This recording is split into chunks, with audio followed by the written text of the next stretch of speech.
जैसा हम देखते हैं बाहर से सबको,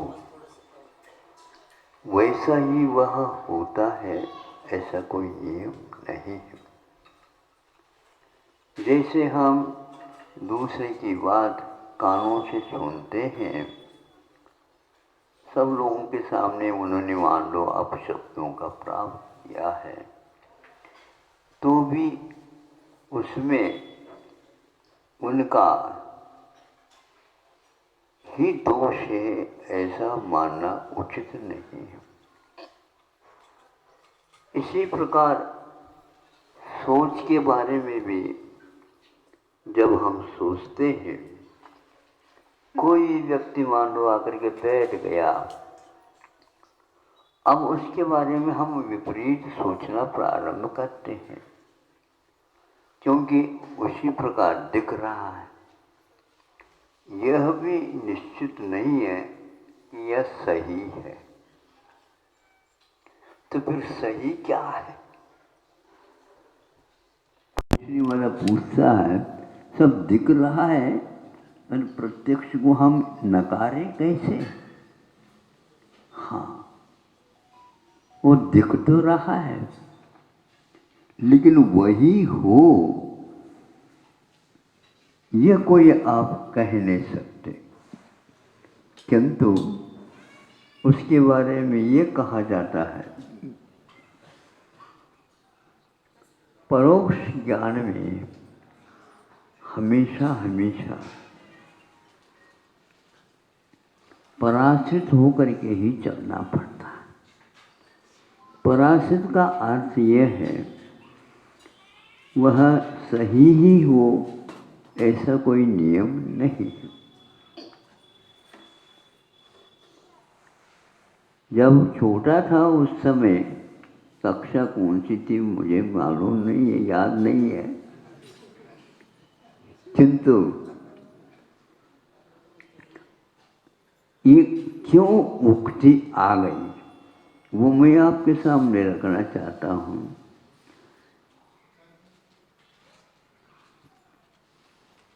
तानु माडिद उत्तम, मग माडिद मध्यम, आळु माडिद हाळु।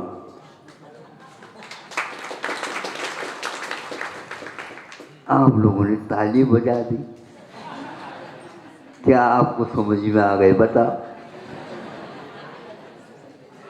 कन्नड़ भाषा के ऊपर आप लोगों ने ताली बजा दी।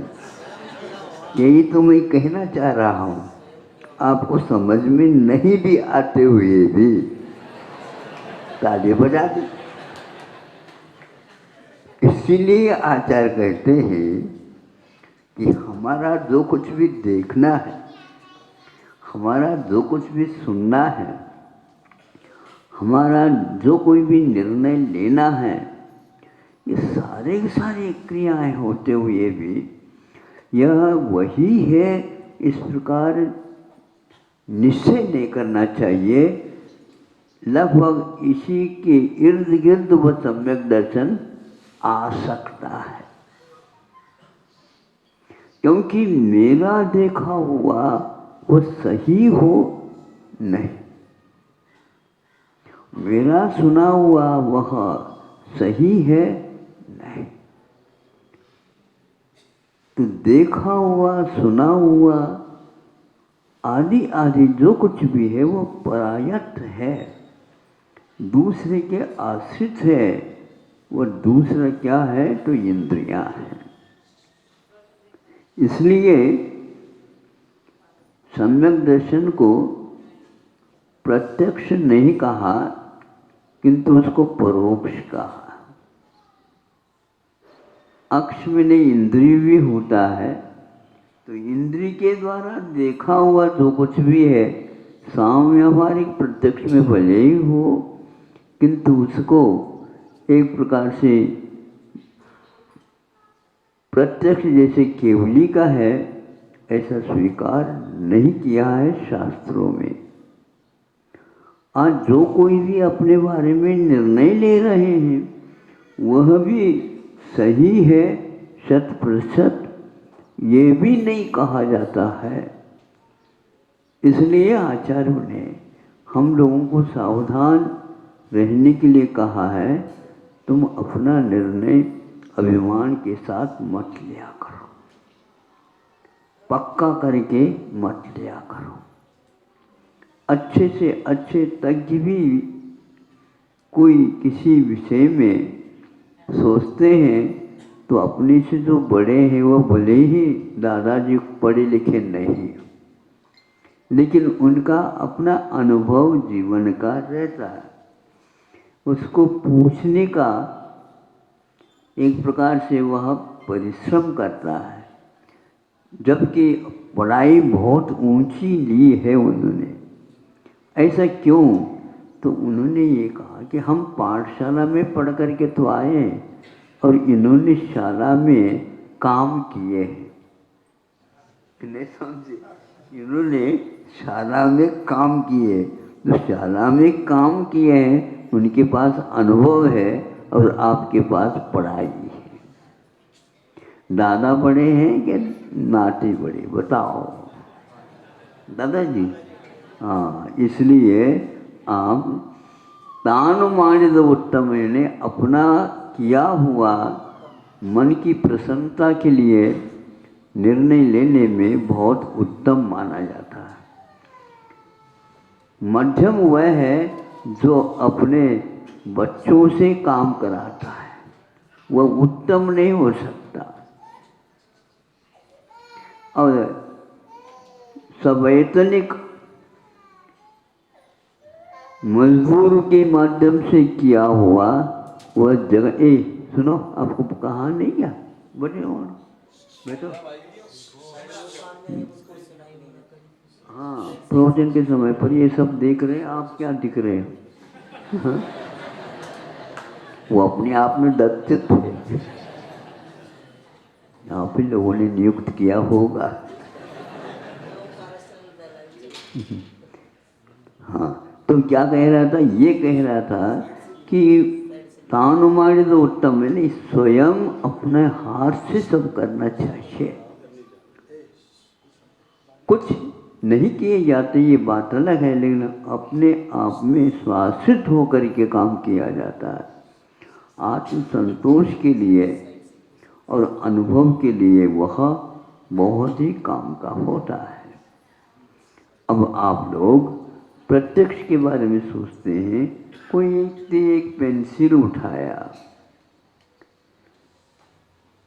मैंने अपनी आँखों से देखा, उन्होंने अपने पेंसिल को उठाया,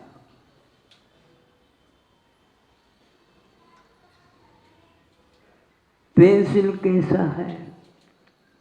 6 इंच की एक लकड़ी की। अब कौन सा रंग है? तो नीला रंग है।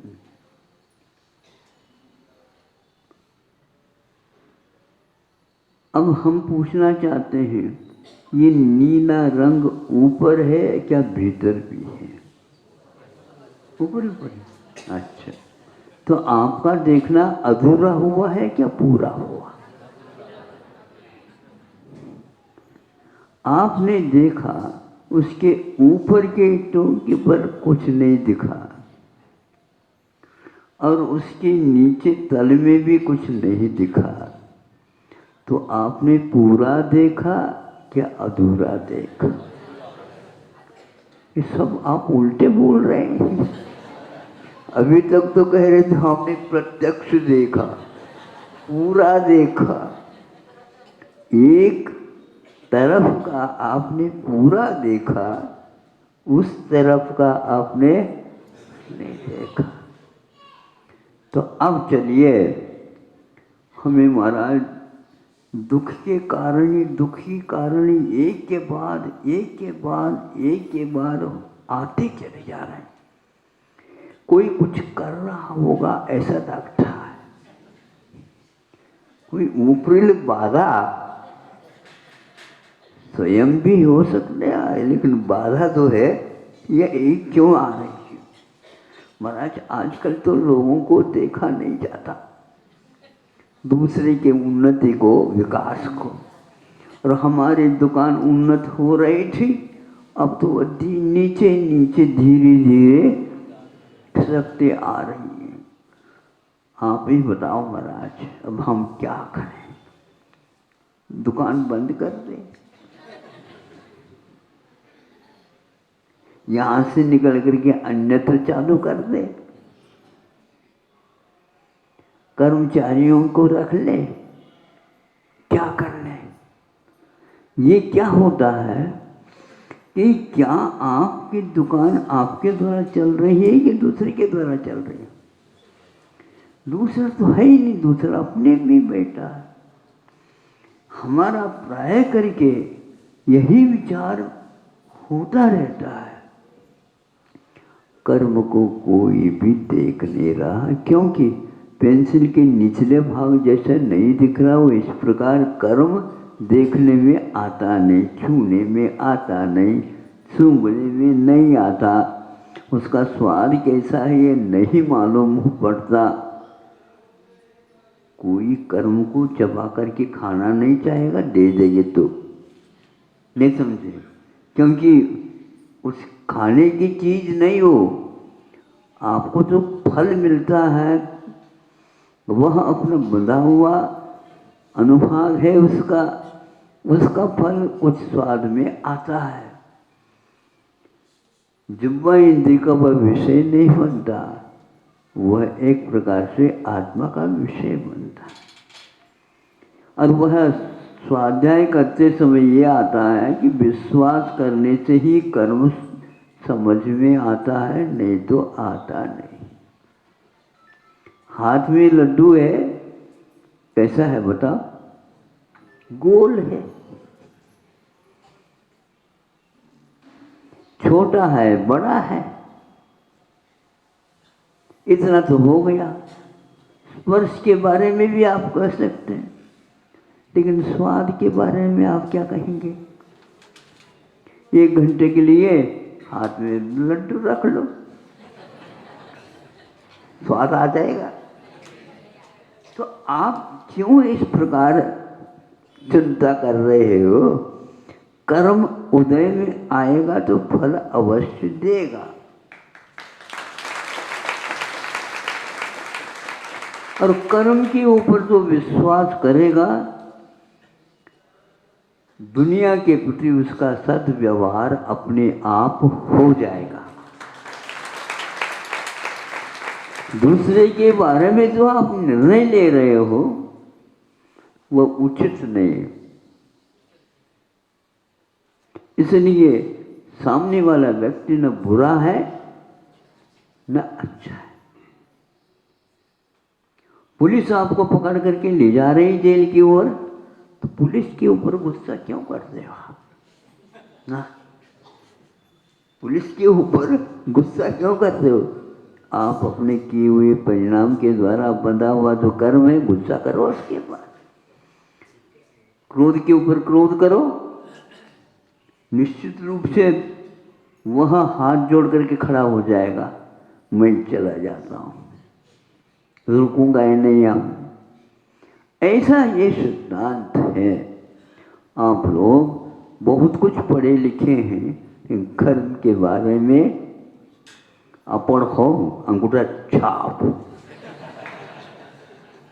और जो व्यक्ति इसके ऊपर विश्वास रखता है वह बहुत चैन में है।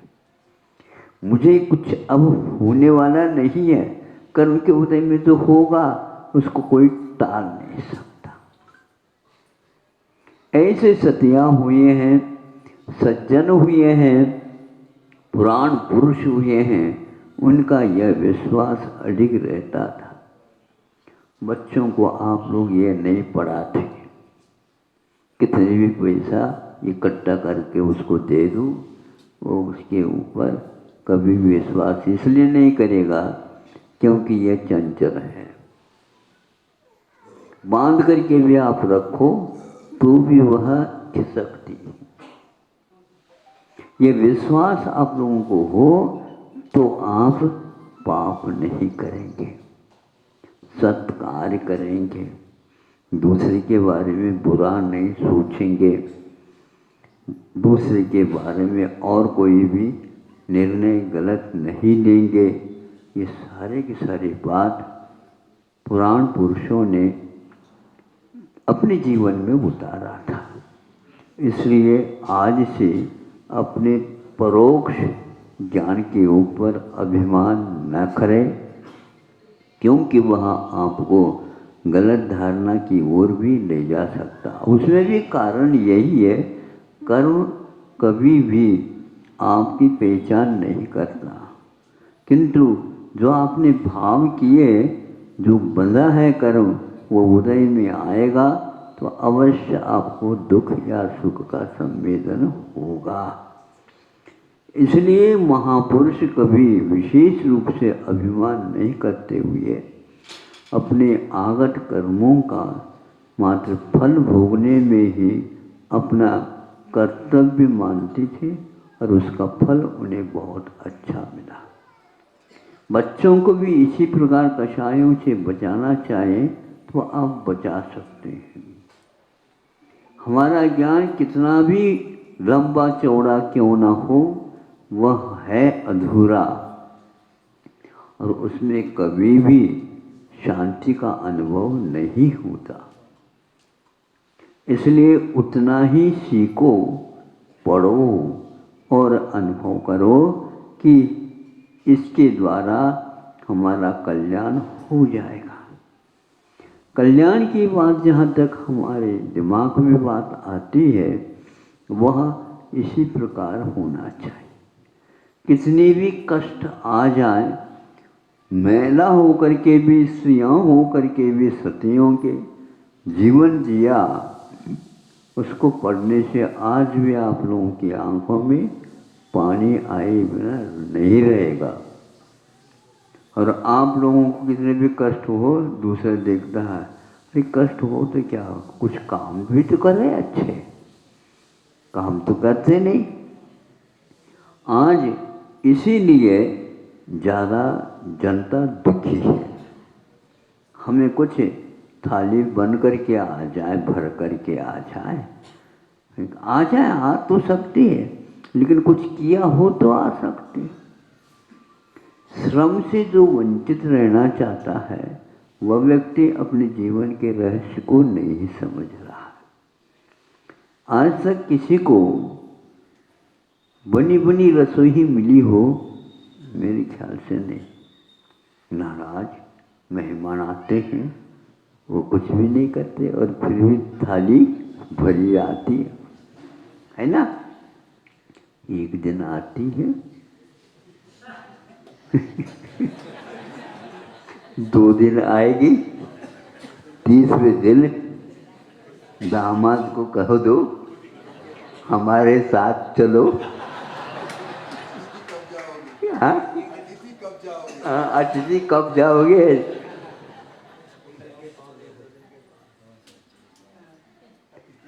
इसलिए वो दामाद भी सोचता है कि मियाँ जब तक लड्डू मिलते तो तब तक तो ले लो, नहीं तो फिर बाद में क्या है, राजगिरे के लड्डू भी नहीं मिलेगा। बिल्कुल तीसरा रवाना। इसीलिए कितने भी आपके मेहमान हो, उनके प्रति इतना ही व्यवहार करने के लिए किया है, उसी प्रकार आप लोगों को भी चाहिए अपना कर्तव्य कभी न रखें। हमेशा हमेशा मेहमान हो तो नहीं चलता। देवों के चरित्र पढ़ लेते हैं तो वह वहाँ पर किसी के लिए कुछ भी करते नहीं, अपने आप में ही मस्त रहते। विषय कषायों में इसके अलावा कुछ है ही नहीं। इसलिए मैं देव बनूं ऐसी इच्छा नहीं रखना। वहाँ पर बहुत भीड़ है, नहीं समझे, इतनी भीड़ है, करोड़ों की भीड़ है वहाँ पर, तो वहाँ को किसी को फुर्सत नहीं है। यहाँ पर एक माँ है तो वहाँ पर माँ कोई पंक्ति लगी हुई है, ये उस भाव की है, ये इस भाव की है, ये इस भाव की है, ये इस भाव की है। वहाँ पर क्या करोगे बताओ? इसी प्रकार बच्चों की वहाँ पर लाइन लगी हुई है। इसलिए सबको भूल करके ही यह सब कर्म सिद्धांत को हम अनुभव में ला सकते हैं। ज़्यादा वहाँ पर है ही नहीं। अनुग्रह होता होगा, लेकिन वह अनुग्रह भी स्वार्थ के साथ ही होता है। इसलिए अपने कर्म जो किया हुआ उसका अनुभव शांति के साथ करो, चिपक करके मत करो, ताकि आगे का रास्ता साफ हो जाए। पानी का प्रवाह बह रहा है, थोड़े से उसमें पैर रखोगे, नीचे का कादा अपने आप ही ऊपर आएगा, वो पानी आपको अच्छा नहीं लगेगा। उसी प्रकार आप अड़ोस पड़ोस की ओर मत देखो, अपने कर्मों के उदय को मात्र देखो। समझ में बात आ रही है क्या? नहीं आ रही है? फिर अपने जीवन में उतारने के बाद आ रही है दिमाग में। हाँ, इसकी प्रकार आ जाओ तो घर में बहुत शांति बनी रहेगी।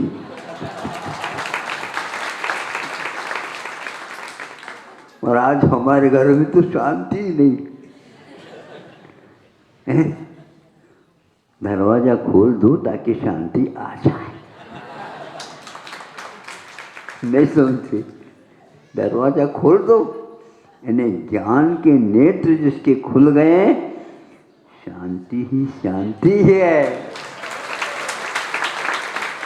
अपढ़ हो करके भी शांति है, और पढ़े लिखे हो करके भी अशांति के ढेर बने हुए हैं।